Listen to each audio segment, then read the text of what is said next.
हजारों साल पहले घने जंगलों के बीच एक ऐसी सभ्यता बसी थी जो अपने समय की सबसे उन्नत सभ्यताओं में से एक थी, माया सभ्यता।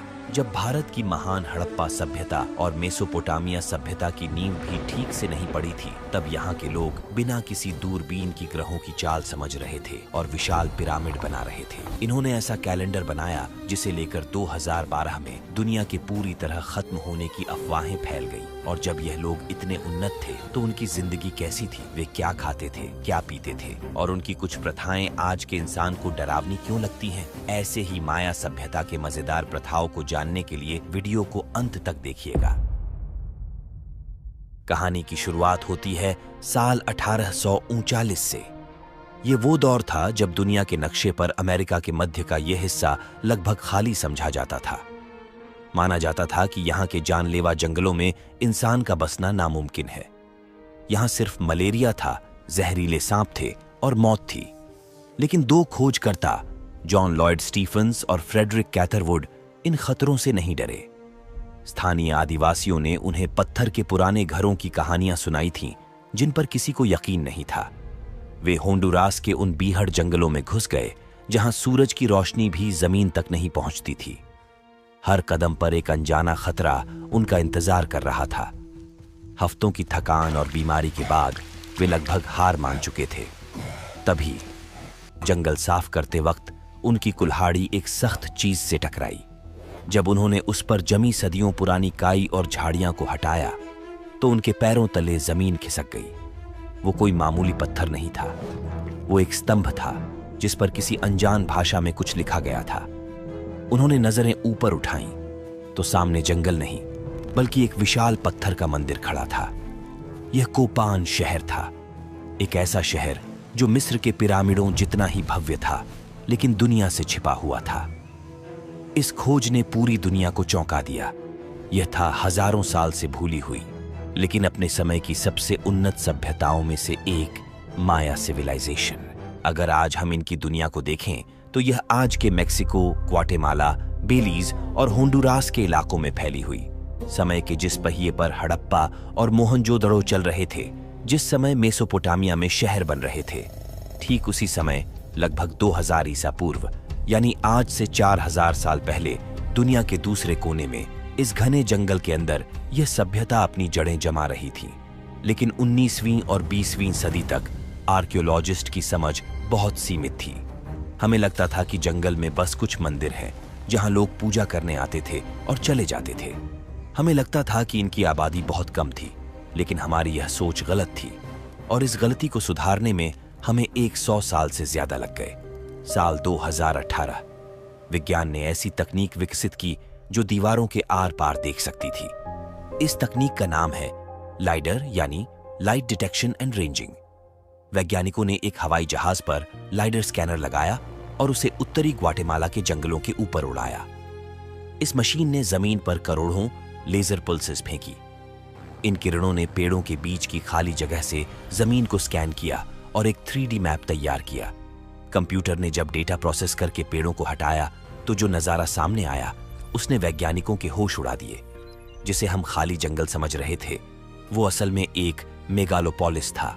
वहां 60,000 से ज्यादा इमारतें दबी हुई थीं। हमारा अनुमान था कि यहाँ कुछ लाख, लेकिन लाइडर ने साबित कर दिया कि माया सभ्यता में 1 करोड़ से ज्यादा लोग रहते थे, यानी उस समय के यूरोप के किसी भी देश से कहीं ज्यादा बड़ी आबादी। ये सब जानकर हम हैरान थे, लेकिन तभी वैज्ञानिकों के सामने एक बड़ा सवाल खड़ा हो गया। आज से करीब 4000 साल पहले जब दुनिया की बड़ी सभ्यताएं बस रही थीं, तो एक बात कॉमन थी। वह सभी सभ्यता नदियों के किनारे बसे हुआ था, जैसे सिंधु घाटी सभ्यता सिंधु सतलज नदियों के पास और मेसोपोटामिया सभ्यता दजला और फरात नदियों के बीच बसी। लेकिन माया सभ्यता की कहानी कुछ अलग थी। अगर आप नक्शे को ध्यान से देखें तो इनके साम्राज्य के बड़े हिस्से में कोई नदी थी ही नहीं। वहां की जमीन चूना पत्थर यानी लाइमस्टोन की बनी थी। यह पत्थर स्पंज की तरह होता है। तो फिर सवाल यह है, आखिर 1 करोड़ लोगों ने एक ऐसी जगह बसने का फैसला क्यों किया जो किसी रेगिस्तान से कम नहीं थी, जहां खेती के लिए पानी नहीं था, जहां की जमीन बंजर थी? वहां उन्होंने गगनचुंबी इमारतें कैसे खड़ी कर दी? क्या वे किसी डर से भागकर इस जंगल में छिपे थे, या उन्होंने प्रकृति को हराने का कोई ऐसा सीक्रेट टेक्नोलॉजी ढूंढ लिया था जो बाकी दुनिया के पास नहीं था? तो चलिए इस जंगल की गहराई में उतरते हैं। माया लोग उस जानलेवा जंगल में क्यों बसे, जानने के लिए हमें थोड़ा और पीछे जाना होगा। सिर्फ 4000 साल पीछे नहीं, बल्कि 20,000 साल पीछे। यह आइस एज का समय था। पूरी पृथ्वी बर्फ की चादर में लिपटी हुई थी। समुद्र का स्तर, सी लेवल, इतना नीचे गिर गया था कि एशिया और अमेरिका के बीच की जमीन पानी से जमकर बर्फ बन गई थी। इसी रास्ते से शिकार की तलाश में इंसानों का एक झुंड एशिया से निकलकर एक नई दुनिया में दाखिल हुआ। यह दुनिया थी अमेरिका। यह आज की अमेरिका जैसा एक देश नहीं था, बल्कि वीरान पड़े हुए जंगल था। ये लोग चलते रहे हजारों सालों तक। पीढ़ी दर पीढ़ी वे ठंड से बचने के लिए दक्षिण, साउथ की तरफ बढ़ते रहे। उन्होंने उत्तरी अमेरिका के विशाल मैदान पार किए, मेक्सिको के पहाड़ पार किए। वे चाहते तो कहीं भी रुक सकते थे, लेकिन चलते चलते ये लोग मध्य अमेरिका, युकाटन प्रायद्वीप पहुंचे। ऊपर से देखने पर यह जगह जन्नत लगती थी। हर तरफ हरियाली, पेड़ और फल। लेकिन जैसे ही उन्होंने यहां कदम रखा, उन्हें एक भयानक सच का पता चला। यहां की जमीन चूना पत्थर, लिमस्टोन की बनी थी। दोस्तों, चूना पत्थर एक स्पंज की तरह होता है। जैसे ही बारिश होती, जमीन सारा पानी सोख लेती।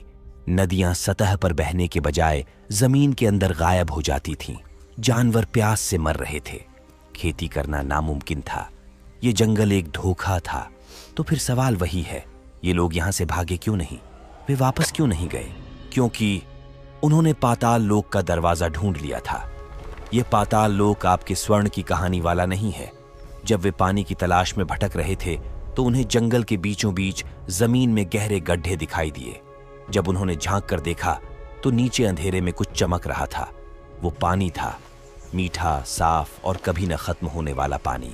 इन्हें कहते हैं सैनोट्स। चूंकि ऊपर की जमीन चूना पत्थर की थी, वह जगह जगह से ढंस गई थी और नीचे बह रही भूमिगत नदियां, अंडरग्राउंड रिवर्स खुल गई थीं। माया लोगों के लिए यह सिर्फ कुआं नहीं था, उनके लिए यह शिबाल्बा यानी पाताल लोक का दरवाजा था। उनका धार्मिक मानना था कि बारिश के देवता चाक इसी गुफा के अंदर रहते हैं। यही वो वजह थी जिसने उन्हें इस जंगल में रोक लिया। जहां दुनिया नदियों के किनारे बस रही थी, माया लोग इन जादुई कुओं के चारों तरफ बस गए। पानी मिल गया था, लेकिन जंग अभी बाकी थी। जंगल इतना घना था कि उसे साफ करना लोहे के बिना नामुमकिन था। तो उन्होंने आग का सहारा लिया। उन्होंने जंगल के छोटे हिस्सों को जलाया और उसकी राख, ऐश को खाद की तरह इस्तेमाल किया। यहीं से शुरुआत हुई उनकी सबसे बड़ी खोज की, मक्का। उन्होंने जंगली घास को मॉडिफाई करके भुट्टा बनाया। यह मक्का इतना पावरफुल था कि इसने उनकी आबादी को विस्फोटक रफ्तार से बढ़ाया। लेकिन कैसे, उसे हम आगे जानेंगे। अब वे घुमंतू, नोमैड्स नहीं थे। अब वे इस जंगल के मालिक बन चुके थे। उनके पास पानी था, उनके पास खाना था, लेकिन एक चीज अभी भी नहीं थी, धातु यानी मेटल। दुनिया के दूसरे हिस्सों में लोग लोहे और ब्रॉन्ज से हथियार और महल बना रहे थे, लेकिन माया लोगों के पास सिर्फ पत्थर था। अब तक हमने देखा कि माया लोगों ने पानी की समस्या तो सुलझा ली थी, लेकिन उनके सामने एक और चुनौती थी जो पानी से भी बड़ी थी। उन्हें जंगल के बीचों बीच शहर बसाने थे, मंदिर बनाने थे और अपने देवताओं के लिए पिरामिड खड़े करने थे। लेकिन यहां एक बहुत बड़ी समस्या थी। पूरी दुनिया में बड़ी बड़े इमारतें लोहे की छेनी और हथौड़े से बन रही थीं। मिस्र के लोग तांबे, ब्रॉन्ज का इस्तेमाल कर रहे, लेकिन माया लोगों के पास मेटल का एक टुकड़ा भी नहीं था। न लोहा, न तांबा, न स्टील, और तो और उनके पास पहिया भी नहीं था, और न ही उनके पास घोड़े या बैल थे जो भारी पत्थर खींच सकें। तो जरा सोचिए, बिना लोहे के औजार, बिना क्रेन, बिना ट्रक और बिना जानवरों के उन्होंने लाखों टन वजनी पत्थर कैसे काटे और उन्हें सैकड़ों फीट ऊपर कैसे चढ़ाया। यह इंजीनियरिंग की दुनिया का सबसे बड़ा चमत्कार है। सबसे पहले बात करते हैं उनके औजारों की। अगर उनके पास लोहा नहीं था, तो उन्होंने पत्थरों को काटा कैसे? जवाब है एक दूसरा पत्थर, ऑब्सिडियन। यह ज्वालामुखी से निकला एक काला कांच होता है। जब इसे तोड़ा जाता है तो इसकी धार आज के सर्जिकल ब्लेड से भी ज्यादा तेज होती है। माया लोग जानते थे कि लोहे की नीड नहीं है अगर आपके पास प्रकृति का दिया हुआ यह सुपर ब्लेड है। उन्होंने इसी कांच और सख्त पत्थरों से जंगल के पहाड़ों को काटना शुरू किया। लेकिन काटना आसान था, असली मुसीबत थी उन पत्थरों को हिलाना। एक एक पत्थर का वजन कई टन था और जैसा कि मैंने बताया, उनके पास माल ढोने के लिए जानवर नहीं थे। तो उन्होंने क्या किया? उन्होंने फिजिक्स और मैन पावर का इस्तेमाल किया। उन्होंने पेड़ों के गोल तनों को रोलर की तरह इस्तेमाल किया और रस्सियों के सहारे पत्थरों को खींचना शुरू किया। लेकिन खींचने का तरीका बहुत ही दर्दनाक था। वे रस्सियों को अपने कंधों पर नहीं बल्कि अपने माथे पर बांधते थे। इसे मेकापाल कहते हैं। इससे गर्दन की ताकत का इस्तेमाल करके वे भारी से भारी पत्थर घसीट लेते थे। ये सिर्फ वास्तुकला नहीं थी, ये इंसान की जिद थी। लेकिन उनकी सबसे बड़ी खोज थी माया सीमेंट। उन्होंने चूना पत्थर को जलाकर एक ऐसा पाउडर बनाया जिसे पानी में मिलाते ही वह पत्थर जैसा सख्त हो जाता था। आज हम जो खंडर देखते हैं वे ग्रे रंग के हैं, लेकिन उस जमाने में यह पूरा शहर लाल और सफेद रंग के प्लास्टर से चमकता था। ये इतना मजबूत था कि हजारों साल की बारिश भी इसे पूरी तरह मिटा नहीं पाई। और जब इन पत्थरों से इमारतें बनी तो उन्होंने सिर्फ घर नहीं बनाए, उन्होंने बोलने वाले महल भी खड़ा किया। जी हां, आपने सही सुना। अगर आप चिचेन इत्जा के पिरामिड के सामने खड़े होकर ताली बजाते हैं तो आवाज गूंजकर वापस आती है। लेकिन वह ताली की आवाज नहीं होती, वह आवाज किसी पक्षी की चहचहाहट जैसी होती है। वैज्ञानिक हैरान थे कि यह कैसे मुमकिन है। बाद में पता चला कि उन्होंने पिरामिड की सीढ़ियों को जानबूझकर एंगल पर बनाया था कि वह आवाज को रूपांतरण कर उनके पवित्र पक्षी क्वेट्जल की आवाज में बदल दे। सोचिए, आज के साउंड इंजीनियर्स को यह करने के लिए हाईटेक कंप्यूटर चाहिए, लेकिन माया लोगों ने यह सिर्फ पत्थरों से कर दिखाया। और अब बात करते हैं उनकी सबसे महान रचना की। पिरामिड मिस्र के पिरामिड कब्र थे जहां राजाओं को दफनाया जाता था। लेकिन माया पिरामिड, वे केवल कब्र नहीं थे, वे साल के समय को भी गिनने के लिए उपयोग करता था। उदाहरण के लिए एल कास्टिलो का पिरामिड, यह सिर्फ ऊंचाई के लिए नहीं बना था, यह असल में पत्थर से बना एक विशाल कैलेंडर था। इसकी चारों तरफ 91 सीढ़ियां हैं और ऊपर का चबूतरा मिलाकर कुल 365 सीढ़ियां बनती हैं, यानी साल का हर एक दिन एक सीढ़ी के बराबर। लेकिन इनका असली जादू साल में सिर्फ 2 बार दिखता है। जब दिन और रात बराबर होते हैं तब सूरज की रोशनी पिरामिड की सीढ़ियों पर ऐसे गिरती है कि परछाई एक सांप का आकार ले लेती है। ऐसा लगता है जैसे आसमान से कोई विशाल सांप रेंगता हुआ जमीन पर आ रहा हो। यह कोई इत्तेफाक नहीं था, इसके लिए उन्हें यह पता होना जरूरी था कि सूरज हजारों साल तक किस डिग्री पर उगेगा और किस डिग्री पर ढलेगा। इसका मतलब है कि माया लोग सिर्फ मजदूर या कारीगर नहीं थे, वे मैथमेटिशियंस थे, साथ ही साइंटिस्ट भी थे। उन्होंने बिना दूरबीन के, बिना कंप्यूटर के आसमान की ऐसी गणनाएं, कैलकुलेशंस कर ली थीं जो आज के नासा के वैज्ञानिक भी मानते हैं कि एकदम सटीक थीं। आखिर उनके पास ऐसा कौन सा गणित था? उन्होंने शून्य को दुनिया से पहले कैसे खोज लिया? और उनका कैलेंडर 2012 में दुनिया खत्म होने की बात क्यों करता था? दोस्तों, एक अजीब बात सोचिए। अगर आप आज से 1500 साल पहले यूरोप जाते तो वहां के लोग रोमन अंकों में उलझे हुए थे। वहां गणित करना सर दर्द था। लेकिन उसी वक्त घने अमेजन के जंगलों में बैठा एक माया पुजारी करोड़ों अरबों की कैलकुलेशन चुटकियों में कर रहा था। हमने देखा कि माया लोग बेहतरीन इंजीनियर थे, लेकिन इंजीनियरिंग के पीछे जो असली ताकत थी वो थी उनका मैथमेटिक्स। पूरी मानव सभ्यता के इतिहास में सिर्फ 2 जगहों पर शून्य यानी जीरो का आविष्कार हुआ। एक हमारे प्यारे भारत में आर्यभट्ट द्वारा और दूसरा इन माया लोगों के द्वारा। दुनिया की बाकी सभ्यताएं उंगलियों पर गिनती थीं, 1, 2, 3, 10 तक। लेकिन माया लोग, वे 20 तक गिनते थे। क्यों? क्योंकि वे आदिमानव की सोच रखते थे। उन्होंने सिर्फ हाथों की 10 उंगलियां नहीं बल्कि पैरों की 10 उंगलियों को भी अपनी गिनती में शामिल किया। उनका गणित इतना सरल था कि एक अनपढ़ इंसान भी समझ ले। एक डॉट मतलब 1, एक लकीर मतलब 5 और एक शंख जैसा निशान मतलब 0। A single point is 1, a bar is 5, and the shell represents 0. 1, 2, 3, 4, 5. सिर्फ इन 3 निशानों से उन्होंने यूनिवर्स की ऐसी कैलकुलेशंस कर डाली जिसके लिए आज हमें सुपर कंप्यूटर चाहिए। और इस मैथमेटिक का इस्तेमाल उन्होंने कहाँ किया? आसमान में। माया लोग सिर्फ जमीन पर नहीं रहते थे, उनकी नजरें हमेशा तारों पर होती थीं। उन्होंने बिना किसी दूरबीन, टेलीस्कोप के और बिना किसी कांच के लेंस के प्लैनेट्स की चाल को नाप लिया था। उनका सबसे प्रिय ग्रह था शुक्र। वे इसे प्यार का ग्रह नहीं मानते थे, वे इसे युद्ध का देवता मानते थे। वे शुक्र ग्रह के उगने और डूबने का समय इतना सटीक बताते थे कि उसमें सिर्फ कुछ सेकंड्स का अंतर होता था। सोचिए, नंगी आंखों से इतनी सटीकता कैसे मुमकिन है? उन्होंने एल कराकोल जैसी ऑब्जर्वेटोरीज बनाई। अगर आप आज इस इमारत को देखें तो ये किसी मॉडर्न ऑब्जर्वेटोरीज जैसी दिखती है, जिसके गुंबद में तारों को देखने के लिए खिड़कियां बनी हैं। और इसी विज्ञान से जन्म हुआ माया कैलेंडर का। दोस्तों, आपने 2012 में दुनिया खत्म होने वाली अफवाह तो सुनी होगी। Could 2012 really be the end of the world? The Mayan calendar predicts an apocalypse and time is running out.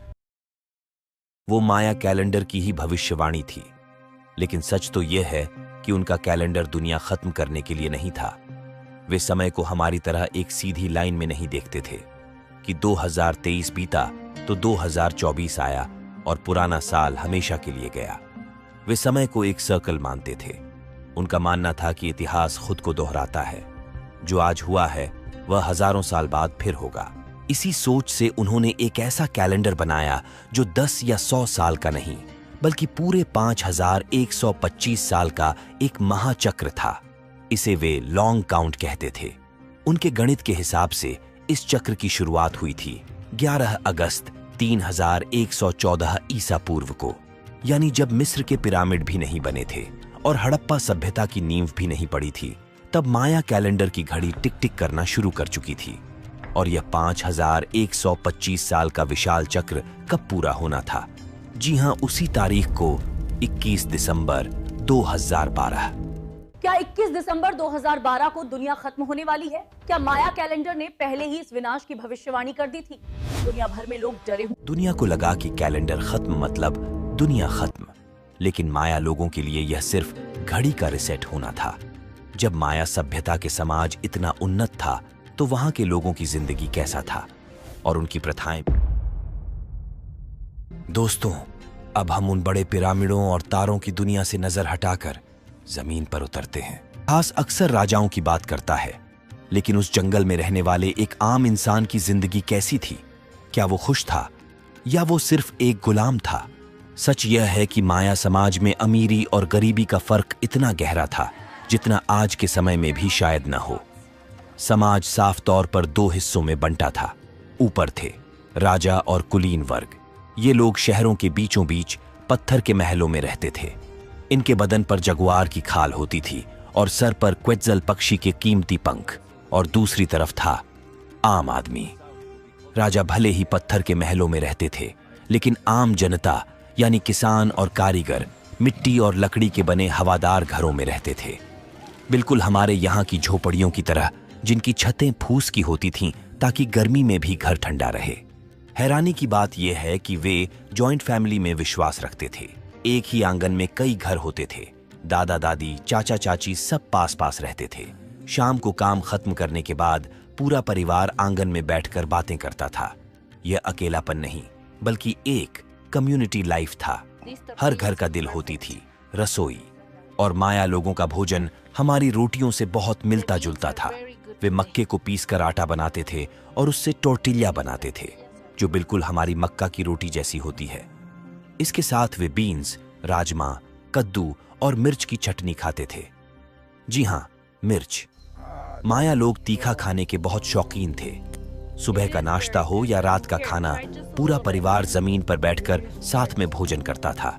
लेकिन इस समाज में महिलाओं का क्या रोल था? अक्सर इतिहास महिलाओं को भुला देता है, लेकिन माया सभ्यता में महिलाएं साइलेंट पावर थीं। वे सिर्फ घर नहीं संभालती थीं, वे इकोनॉमी की रीढ़ थीं। कपड़े बुनना, मिट्टी के बर्तन बनाना और बाजार को चलाना, यह सब महिलाओं के हाथ में था। और आपको जानकर हैरानी होगी कि माया इतिहास में कुछ महिलाएं महारानी बनकर गद्दी पर भी बैठी, जैसे लेडी सिक्स स्काई, एक ऐसी रानी जिसने सिर्फ राज नहीं किया बल्कि युद्ध के मैदान में दुश्मनों को धूल चटाई। यानी वहां की महिलाएं कोमल भी थीं और जरूरत पड़ने पर योद्धा भी। लेकिन दोस्तों, अगर आप उस दौर के किसी इंसान से आमने सामने मिलते तो शायद आप डर जाते। क्यों? क्योंकि उनके सुंदरता के पैमाने, ब्यूटी स्टैंडर्ड्स, हमारी सोच से बिल्कुल अलग और खौफनाक थे। आज हम सुंदर दिखने के लिए अच्छे कपड़े पहनते हैं, लेकिन माया लोग सुंदर दिखने के लिए अपने शरीर को हमेशा के लिए बदल देते थे। क्यों? ताकि बच्चे का माथा पीछे की तरफ छपटा और लंबा हो जाए। हमें यह दर्दनाक लग सकता है, लेकिन उनके लिए यह मक्का के देवता जैसा दिखना था। जिसका सिर जितना लंबा वो उतना ही सुंदर, और तो और उन्हें क्रॉस आइड बहुत पसंद था। माएं अपने बच्चों की आंखों के बीच एक मोती लटका देती थीं ताकि बच्चा उसे देखता रहे और उसकी आंखों की पुतलियां हमेशा के लिए अंदर मुड़ जाएं। और एक उनके अजीब ब्यूटी स्टैंडर्ड दांतों को आरी से घिसकर नुकीला करना और उनमें हरे रंग का कीमती पत्थर जेड जड़वाना अमीरी की निशानी थी। सोचिए, बिना किसी डॉक्टर या बेहोशी की दवा के दांतों में ड्रिल करना, यह सिर्फ फैशन नहीं, यह सहन शक्ति का इम्तिहान था। और अब एक मजेदार बात, पैसा। वहां बाजार में सामान खरीदने के लिए सिक्के नहीं चलते थे। वहां पैसा सच में पेड़ पर उगता था। उनकी करेंसी थी कोको बीन्स, यानी चॉकलेट के बीज। एक खरगोश चाहिए तो 10 बीन्स दीजिए, एक गुलाम खरीदना है तो 100 बीन्स दीजिए। और राजा लोग, वे इन पैसों को खर्च नहीं करते थे, वे अपने पैसे पी जाते थे। चॉकलेट का तीखा ड्रिंक पीना सिर्फ अमीरों का हक था। ऊपर से देखने पर यह समाज बहुत व्यवस्थित और रंगीन लगता था, लेकिन हर सभ्यता के भीतर एक पूरा सिस्टम काम करता है। माया का सिस्टम क्या था और कैसे राजा यहां के लोगों पर शासन करता था, अब वही समझना जरूरी है। अगर आप सोचते हैं कि माया साम्राज्य आज के भारत या चीन जैसा एक देश था, तो आप गलत हैं। यह एक देश नहीं था, यह एक खूनी शतरंज का खेल था। यह पूरा जंगल अलग अलग शहर राज्यों, सिटी स्टेट्स में बंटा हुआ था। जैसे टिकल, कालकमूल, कोपाण और पैलेंक, हर शहर अपने आप में एक अलग देश था और हर शहर का अपना एक राजा था। और यह राजा कोई आम इंसान नहीं था। वे इसे कुहवाला जाओ कहते थे, यानी दिव्य राजा। प्रजा मानती थी कि राजा इंसान नहीं, बल्कि धरती पर चलता फिरता देवता है। उसका काम सिर्फ राज करना नहीं था, उसका काम था देवताओं और इंसानों के बीच ब्रिज बनना। लोग मानते थे कि अगर राजा खुश है तो बारिश होगी, और अगर राजा कमजोर पड़ा तो सूरज उगना बंद कर देगा। यही वजह थी कि ये शहर आपस में कभी शांति से नहीं रहे। इनके बीच हमेशा युद्ध चलते रहते थे, लेकिन इनके युद्ध जमीन हड़पने के लिए कम और कैदी पकड़ने के लिए ज्यादा होते थे, ताकि उन कैदियों की बलि देकर देवताओं को खुश किया जा सके। और सबसे हैरान करने वाली बात, वे युद्ध का फैसला अपनी मर्जी से नहीं करते थे, वे आसमान देखकर हमला करते थे। जब शुक्र ग्रह आसमान में एक खास जगह पर आता था, तभी वे सेना निकालते थे। आर्कियोलॉजिस्ट्स इसे स्टार वॉर्स कहते हैं, लेकिन उन्होंने अपने शहरों को जिस तरह डिजाइन किया था, वह आज के आर्किटेक्ट्स के लिए एक सबक है। जरा उनके शहर की योजना, अर्बन प्लानिंग को देखिए। याद है, मैंने बताया था कि वहां नदियां नहीं थीं, तो 1 करोड़ लोगों के शहर को पानी कैसे मिलता था। यहीं पर उनका दिमाग देखिए। उन्होंने अपने पूरे शहर को ही एक विशाल रिजर्वॉयर्स में बदल दिया था। जब बारिश होती थी तो पानी पिरामिडों से फिसलता हुआ नीचे आता था। उनके बड़े बड़े प्लाजास और आंगन को जानबूझकर ढलान में बनाया गया था। ग्रेविटी की मदद से शहर की हर एक बूंद नालियों से होती हुई विशाल जलाशयों, रिजर्वॉयर्स में जमा हो जाती थी। टिकल शहर में इतना पानी स्टोर होता था कि अगर 18 महीने तक बारिश न हो तब भी लोग प्यासे नहीं मरते। और यह पानी गंदा नहीं था। शहर के एंट्री पॉइंट पर उन्होंने फिल्टर लगाए थे। उन्होंने क्वार्ट्ज और जियोलाइट बालू का इस्तेमाल किया, वही तकनीक जो आज हम अपने मॉडर्न RO सिस्टम में यूज करते हैं। 2000 साल पहले जंगल के बीच वे मिनरल वाटर पी रहे थे। उस समय माया शहर रंगों से भरे हुए थे। हर पिरामिड लाल, नीले और पीले रंगों से पुता हुआ था। सड़कों पर सन्नाटा नहीं था, वहां संगीत था। शंख की आवाजें, लकड़ी के ड्रम्स और बांसुरी की धुनें हर वक्त हवा में गूंजती थीं। उनके फेस्टिवल्स किसी कार्निवल से कम नहीं थे। हजारों लोग इकट्ठा होते थे। राजा मोर और मकाओ पक्षी के रंग बिरंगे पंखों, फेदर्स से लदा हुआ मुकुट पहनकर नाचता था। यह नृत्य सिर्फ मजे के लिए नहीं था, यह देवताओं को खुश करने की एक पूजा थी। वे कला के दीवाने थे। दीवारों पर नक्काशी करना हो या मिट्टी के बर्तनों पर पेंटिंग, हर चीज में एक कहानी होती थी। लेकिन दोस्तों, इतने बड़े शहर, इतने भव्य त्योहार और लाखों लोगों की भूख, इन सब को चलाने के लिए एक चीज की जरूरत थी जो युद्ध और पानी से भी ज्यादा जरूरी थी, खाना और पैसा। इतनी विशाल आबादी के लिए जंगल में खाना कहां से आता था और उनकी अर्थव्यवस्था, इकोनॉमी कैसे चलती थी? क्या वे सिर्फ मक्का खाते थे या उनके पास कोई ऐसी सुपर फसल थी जिसने उन्हें अमीर बनाया? दोस्तों, पिरामिड बनाना मुश्किल है, लेकिन उससे भी ज्यादा मुश्किल काम है 1 करोड़ लोगों का पेट भरना। जैसा कि मैंने पहले बताया, जंगल की मिट्टी खेती के लिए बहुत वीक होती है। अगर आप वहां पेड़ काटकर खेती करें तो 2 या 3 साल में मिट्टी बेकार हो जाती है। फिर माया लोगों ने सदियों तक इतनी विशाल आबादी को खाना कैसे खिलाया? यहीं पर आता है उनका एग्रीकल्चरल साइंस। उन्होंने जंगल से लड़ने के बजाय उसका इस्तेमाल करना सीखा। उन्होंने एक ही खेत में 3 फसलें साथ उगाईं, मक्का, बीन्स और कद्दू।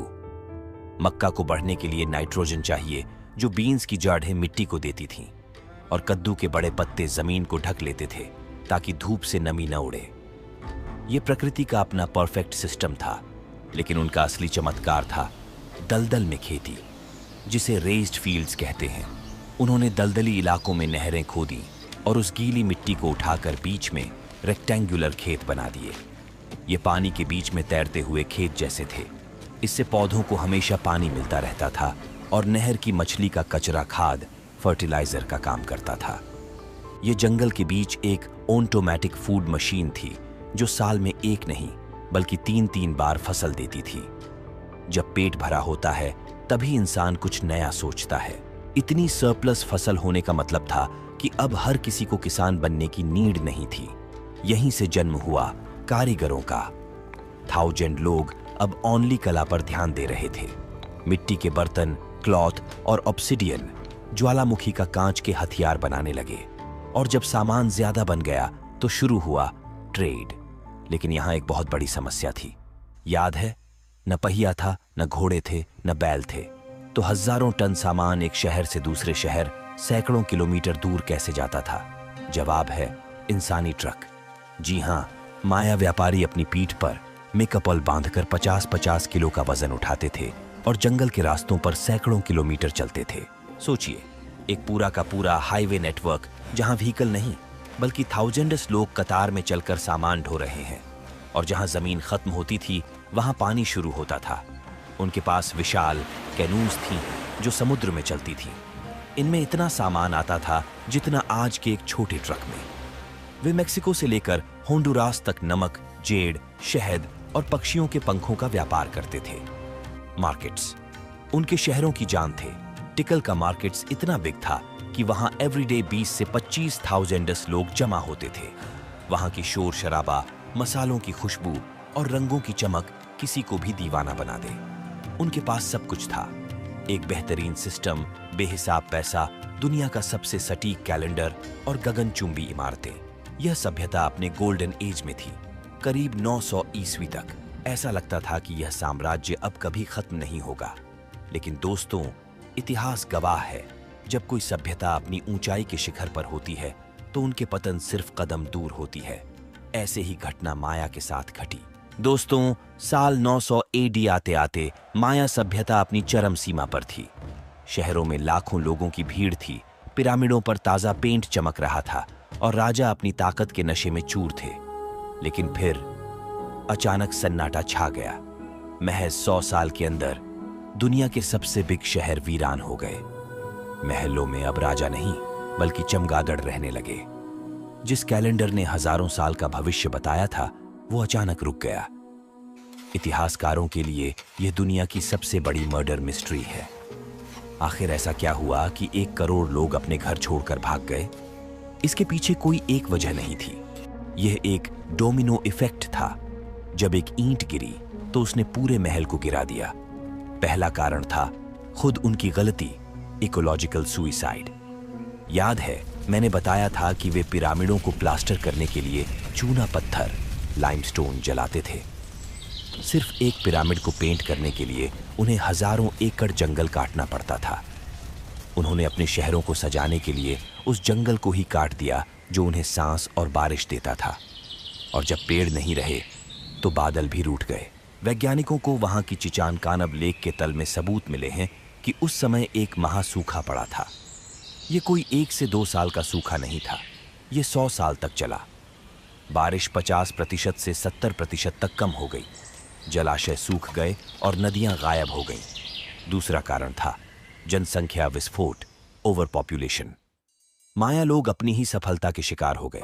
जंगल छोटा था लेकिन खाने वाले मुंह करोड़ों थे। उन्होंने खेती के लिए भूमि को इतना निचोड़ लिया कि मिट्टी बंजर हो गई। अब उनके पास न जंगल बचा था न खेत। तीसरा कारण महामारी, डिजीज। जब सूखा तो लोग गंदा पानी पीने को मजबूर हुए, कुपोषण फैला और घनी आबादी वाले शहरों में जब बीमारी फैली तो वो जंगल की आग की तरह फैली। हजारों लोग रातों रात मरने लगे। चौथा और अंतिम कारण सिविल वॉर। भूख ने इंसान को जानवर बना दिया। जो प्रजा अपने राजा को भगवान मानती थी, अब उसी प्रजा ने राजा के खिलाफ हथियार उठा लिए। क्योंकि राजा ने वादा किया था कि वो बारिश करवाएगा, लेकिन वो फेल हो गया। शहरों के बीच सिविल वॉर छिड़ गया। पड़ोसी शहर एक दूसरे के अनाज के गोदाम लूटने लगे। यह अब गौरव की वार नहीं थी, यह रोटी की वार थी। और अंत में जो बचे कुचे लोग थे, उन्होंने अपने महान शहरों को हमेशा के लिए छोड़ दिया। वे वापस जंगल में बिखर गए, छोटे छोटे गांवों में रहने के लिए। और इस तरह जंगल ने उन पत्थरों को वापस निगल लिया और महान माया सभ्यता इतिहास के पन्नों में सो गई। जब तक कि 1839 में उसे दोबारा खोजा नहीं गया। तो दोस्तों, यह थी कहानी एक ऐसी सभ्यता की जो जंगल में खो गई। लेकिन इतिहास में एक सभ्यता ऐसी भी है जो जंगल में नहीं बल्कि समुद्र में खो गई। एक ऐसा शहर जो माया सभ्यता से भी हजारों साल पुराना था, जिसे सोने का शहर कहा जाता था, जिसके पास ऐसी टेक्नोलॉजी थी जो आज भी हमारे पास नहीं है। लेकिन एक ही रात में वो पूरा का पूरा महाद्वीप समुद्र की गहराइयों में समा गया, जिसे the lost city of Atlantis कहा जाता है। क्या आज भी समुद्र के नीचे उसके खंडर मौजूद हैं? अगर आप माया सभ्यता से भी बड़ी इस अंडर वाटर मिस्ट्री पर वीडियो देखना चाहते हैं तो इस वीडियो का टारगेट है 5 लाख लाइक्स और नीचे कमेंट में अभी लिखें नेक्स्ट एटलांटिस मिस्ट्री। मैं हर कमेंट आप लोग के ध्यान से पढ़ते हैं। और हाँ, जब तक अटलांटिस की वीडियो आती है तब तक अगर आप यह जानना चाहते हैं कि हमारे भारत की सिंधु घाटी सभ्यता इंडस वैली कैसे खत्म हुई और वो माया लोगों से कितनी अलग थी, तो डिस्क्रिप्शन में दी गई मेरी यह वीडियो जरूर देखें।